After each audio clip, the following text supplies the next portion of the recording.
ஸ்ரீமதே ராமானுஜாய நமஹ. ஆழ்வார் எம்பெருமானார் ஜீயர் திருவடிகளே சரணம். ஆச்சாரியன் திருவடிகளே சரணம். பேறு தப்பாது என்று இருப்பதே ஸ்வரூபத்துக்கு ஏற்றம் என்ற பொழுதிலும் கூட எதிரிலே இருக்கக்கூடிய விஷயத்தினுடைய கணம் நெஞ்சுக்கு போக்கியமாய் இருப்பதை பார்த்து தரித்திருக்க முடியாதபடி இருக்கின்றது என்று தன்னுடைய பதற்றத்தை சொல்கின்றார். அடியேன் மேவி அமர்கின்ற அமுதே.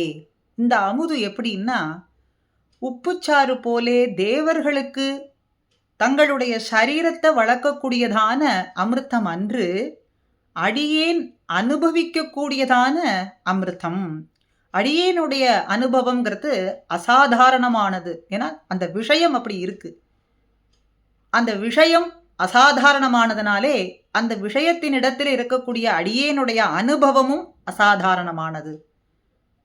இமையோர்க்கு அதிபதியே, நித்தியசூரிகள் சதா கண்ணுக்கு இலக்காகும்படி தன்னை காட்டிக் கொடுக்கக்கூடியவன். அப்படி நித்தியசூரிகளினுடைய அனுபவத்தை காட்டிலும் அடியேனுடைய அனுபவமானது அசாதாரணமானது. அடியேன் மேவி அமர்கின்ற அமுதே, இமையோர்க்கு அதிபதியே, கொடியாவடு புல் உடையானே.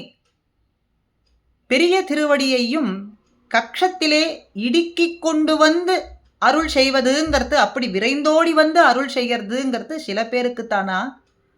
அடியேனுக்கு அந்த அருள் கிடையாதா?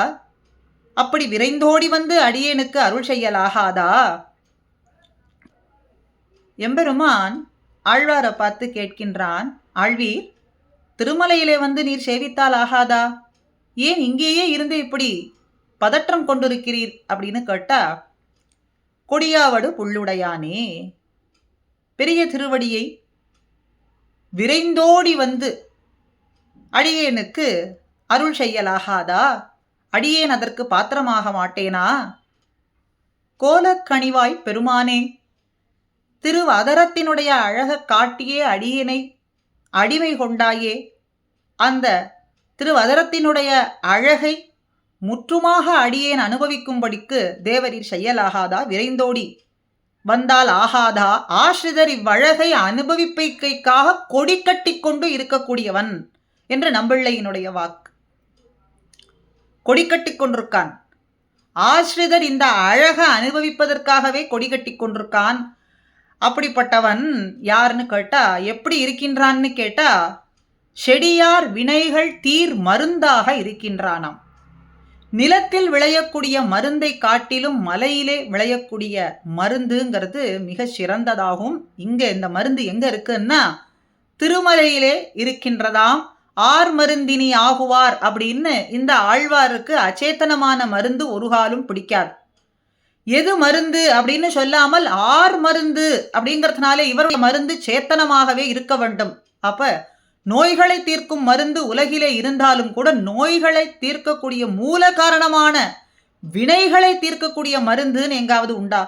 நோய்களை தீர்ப்பதற்கு மருந்து உண்டு. நோய்க்கு காரணமான மூல காரணமான இருக்கக்கூடிய வினைகளை தீர்க்கக்கூடிய மருந்து அப்படிங்கிறது எங்கேயும் கிடையாது. ஆனால் அப்படிப்பட்டவன் இவன்தான். மருந்தாகவும் மருத்துவனாகவும் இருக்கக்கூடியவன் மலையப்பனே ஆவான். அடியேன் மேவி அமர்கின்ற அமுதே, மருந்தே, திருவேங்கடத்து எம்பெருமானே, அடியேன் அசாதாரணமா அனுபவிக்கும்படியான அமிர்தமாய், கோலக்கணிவாய் அழக காட்டி என்னை அடிமை கொள்ளும்படியாய், கொடியாவடு புல் உடையவனாய், மருந்தாய், மருத்துவனாய் திருவேங்கடத்து எம்பெருமான் எழுந்தருளி இருக்கின்றானே. அமிர்தம் புஜிப்பவர்களுக்கு எப்பொழுதும் உயர்ந்த நிலையையே கொடுக்கக்கூடியதான அந்த மருந்து அப்படின்னு இங்கே காட்டுகின்றார். ஆக அப்படி நொடியார் பொழுது உனப்பாதம் காணாமல் இப்படி தவித்துக் கொண்டிருக்கேனே. ஏதாவது உன்னுடைய திருவடியை உன்னை அடைவதற்கு சாதனானுஷ்டானம் பண்ணியிருக்கின்றேனான்னு கேட்டா ஒரு முயற்சியும் கிடையாது. ஆனா சாதனானுஷ்டானம் பண்ணினவர்களுக்கு பேரு தாமதமான பொழுது அவர்கள் எப்படி பதறி தவிக்கின்றார்களோ, துடிதுடிக்கின்றார்களோ, அப்படிப்பட்ட பதற்றமுடையவனாயிருக்கின்றேனே அடியேன். அதனாலே உன்னுடைய திருவடிகள் க்ஷணப்பொழுதும் காணாதிருக்கும்படியான பதற்றத்தை உடையவனாக இருக்கின்றேன். தேவரீர் அதை காட்டிக் கொடுக்க வேண்டும், அருள வேண்டும். தாமதித்தால் துடிப்பது போலே, சாதனானுஷ்ட வரர்கள் துடிப்பது போலே அடியேன் இங்கே துடித்துக் கொண்டிருக்கிறேன். அதனாலே தேவரீர் திருவடிகளை அடியேனுக்கு காட்டித்தர வேண்டும். மருத்துவனாய் நின்ன மாமணிவண்ணான்னு சொல்றது போலே மருந்தும் மருத்துவனாய் செடி ஆர் வினைகள் அப்படின்னு அந்த இடத்துல செடி போலே மிகுந்திருக்கக்கூடிய, ஆர்னா மிகுதியா இருக்கக்கூடியதான, செழித்து வளர்ந்திருக்கக்கூடியதான பாப வினைகளை போக்கக்கூடியவனான மருத்துவன், மருந்தும் ஆனவன் அப்படின்னு இந்த இடத்துல திருவேங்கடத்து எம்பெருமான சொல்றார். திருவாராதனத்துல பெருமாளுக்கு அமுது செய்தருள பண்ணும் பொழுது அடியேன் மேவி அமர்கின்ற அமுதே அப்படிங்கிற இந்த பாசுரத்தை அனுசந்திப்பார் என்று பட்டர் நியமனம். இதே போலே குலசேகர ஆழ்வார் பெருமாள் திருமொழியிலே செடியார் வல்வினைகள் தீர்க்கும் பெருமானே என்று திருவேங்கடத்து எம்பெருமான குறித்து மங்களாசாசனம் செய்கின்றார். செடியார் வல்வினைகள், செடி போலே படர்ந்து விரிந்து செழித்து மிகுதியாய் இருக்கக்கூடிய அடியேன் செய்த வினைகள், அடியேனிடத்துல தொடர்ந்து வரக்கூடியதான வினைகளை போக்கக்கூடியவனான திருவேங்கடத்து எம்பெருமானே, உன்னுடைய வாசலிலே படியாய் கிடப்பேன், படியாய் கிடக்க வேண்டும்னு பிரார்த்திக்கின்றார். திருமலையிலே ஏதேனும் ஆவேனேன்னு சொன்னார்.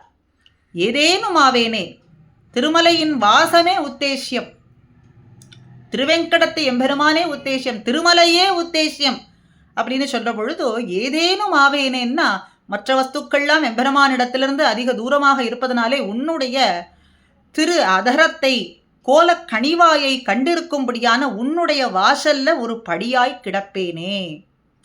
உயர்ந்ததான பிரார்த்தனை இந்த இடத்திலே வைக்கின்றார். அதனால இன்னும் கோவில்களிலே எம்பெருமான் சன்னதிக்கு முன்னே இருக்கக்கூடிய படியை குலசேகர படின்னே நாம் கொண்டாடுகின்றோம். குலசேகர படி. அதனாலே திருவேங்கடத்து எம்பெருமானே, அடியேனுடைய மிகுந்திருக்கக்கூடியதான பாவங்களை கழித்து உன்னுடைய திருவடிகள் என்கின்ற பேற்றை தப்பாது கொடுக்க வேண்டும் என்றுதான் இங்கே ஆழ்வார்கள் பிரார்த்திக்கின்றார்கள். ஆழ்வார் வாக்கு கொண்டு நாமும் பிரார்த்திப்போம். ஸ்ரீமதே ராமானுஜாய நமஹா.